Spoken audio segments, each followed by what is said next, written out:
Publish చేయడం జరుగుతుంది. Okay, బిఎల్ఓలు వెళ్ళి ఇచ్చే ఎన్యూమరేషన్ ఫామ్ 8 కదా సార్, అది ఫామ్ 8లో ఎటువంటి కాదండి, సెపరేట్ ఎన్యూమరేషన్ ఫామ్ అనేది సెపరేట్ అండి. ఓకే, ఎన్యూమరేషన్ ఫామ్లో అసలు ఎటువంటి అంశాలని మనం ఫిల్ చేయాలి, ఓటర్ ఎటువంటి అంశాలని అందులో ఫిల్ చేయాలి, బిఎల్ఓలకి ఎటువంటి అంశాలను తెలియజేయాలి ఒకసారి చెప్పండి. ఇందులో 5 పార్ట్స్ ఉంటాయండి మొత్తము. ఓకే, మొదటి పార్ట్లో అది ఆల్రెడీ ప్రీ ఫిల్డ్ అయి వస్తూ ఉంది. అందులో ఫస్ట్ ఓటర్ యొక్క పేరు, ఎపిక్ నెంబరు, అడ్రస్ ఉంటుందండి. రెండవది అతని యొక్క ప్రస్తుత కాన్స్టిట్యున్సీ పేరు, దాని యొక్క నంబరు, ఆ కాన్స్టిట్యున్సీలో ఇతని పోలింగ్ స్టేషన్ యొక్క పేరు, నంబరు, సీరియల్ నెంబర్ ఉంటుందండి. థర్డ్ బాక్స్లో పైన ఒక క్యూఆర్ కోడ్ వస్తుంది. ఇది క్యూఆర్ కోడ్ ఎవరికి వారికి సెపరేట్గా ఉంటుంది, డిస్టింక్ట్గా ఉంటుంది. దాని తర్వాత ప్రస్తుత ఓటర్ జాబితాలో ఉన్నటువంటి ఏదైతే ఫోటో ఉందో, అవైలబుల్ ఫోటో, అది ప్రింట్ అయి వస్తుంది.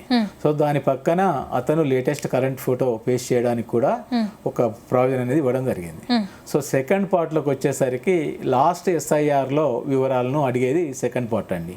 సో ఇందులో 2 బాక్సెస్ ఉంటాయి.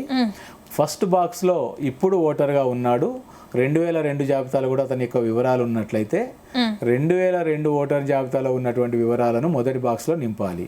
వాళ్ళు రెండో బాక్స్ నింపాల్సినటువంటి అవసరం లేదు. ఇప్పుడు 2000 ప్రస్తుత ఓటర్ జాబితాలో వారు ఓటర్గా నమోదై ఉన్నారు.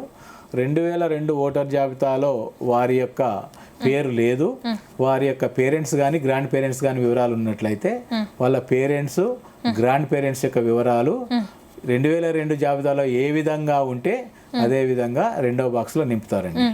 ఇది అయిన తర్వాత మూడవ పార్ట్లో ప్రస్తుతము ఈ ఎన్యూమరేషన్ ఫామ్ ఎవరికైతే ఇచ్చామో ఆ ఎలక్టర్ యొక్క వివరాలు ఉంటాయి.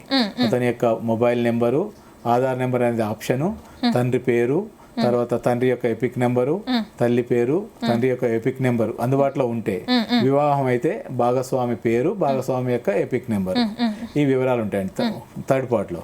ఫోర్త్ పార్ట్ వచ్చేసరికి డిక్లరేషన్ పార్ట్. నేను కానీ నా కుటుంబంలోని ఎవరు కూడా వేరే ఏ కాన్స్టిట్యున్సీలో కూడా మేము ఎన్యూమరేషన్ ఫామ్ ఇవ్వలేదు, లేదా ఇదే కాన్స్టిట్యున్సీలో 2 చోట్ల కూడా ఇవ్వలేదు. అలా ఇవ్వడం అనేది నేరం అనేది మాకు తెలుసు. మేము తెలిసి చేసినా తెలియక చేసినా సెక్షన్ 31 ప్రజాప్రాతినిధ్య చట్టము 1950 ప్రకారము 1 సంవత్సరం జైలు శిక్ష లేదా జరిమానా లేదా 2 కూడా విధించబడతాయనే విషయం మాకు తెలుసు అని డిక్లరేషన్ ఉంటుంది. దాని కింద ఓటరు అందుబాటులో ఉంటే ఓటరు స్వయంగా సంతకం చేసి ఇవ్వచ్చు. ఒకవేళ ఓటర్ అందుబాటులో లేకపోతే ఆ కుటుంబం యొక్క పెద్ద adult member of the family కూడా అతని తరపున సంతకం చేసి ఇవ్వచ్చు. కానీ adult member of the family సంతకం చేసి ఇచ్చినప్పుడు అతనికి ఓటర్కు ఉన్నటువంటి బంధుత్వాన్ని మెన్షన్ చేయవలసి ఉంటుంది బ్రాకెట్లో. ఆ తర్వాత బిఎల్ఓ కూడా గత ఎస్ఐఆర్ వివరాలు ఏవైతే ఉన్నాయో వాటిని వెరిఫై చేసుకొని నేను వెరిఫై చేశాను, కరెక్టే ఉన్నాయని చెప్పి సంతకం చేస్తుంది. రెండింటి మీద సంతకం చేసిన తర్వాత ఒకటి వారికి ఇస్తారు, అక్నాలజ్మెంట్ ఇస్తుంది, received enumeration form from so and so person అని చెప్పేసి, తర్వాత దాని మీద వాళ్ళకి అక్నాలజ్మెంట్ ఇచ్చి సెకండ్ ఫామ్ ఇది తీసుకోవడం జరుగుతుంది. సో ఇందులో మీరు అన్నట్టు ఆ సెకండ్ పార్ట్లో లాస్ట్ ఎస్ఐఆర్ 2002 అంటే మన రాష్ట్రానికి అయితే 2002, వేరే రాష్ట్రాల్లో కొన్ని రాష్ట్రాలు 2003 జరిగింది, కొన్ని సార్లు 2005 జరిగింది. ఇప్పుడు కంప్లీట్ అయిన 15 ప్రాంతాల్లో 2025, 26లో కూడా జరిగింది. సో ఈ వివరాలు కానీ ఆ వివరాలు కానీ వేరే రాష్ట్రాలకు చెందినటువంటి వాళ్ళు వారి రాష్ట్రానికి సంబంధించిన వివరాలు అందులో నింపొచ్చు. సో ఇది ఈ 2 బాక్సులు అసలు నింపకున్నా విచారించాల్సిన అవసరం లేదు, ఆందోళన చెందాల్సినటువంటి అవసరం లేదు.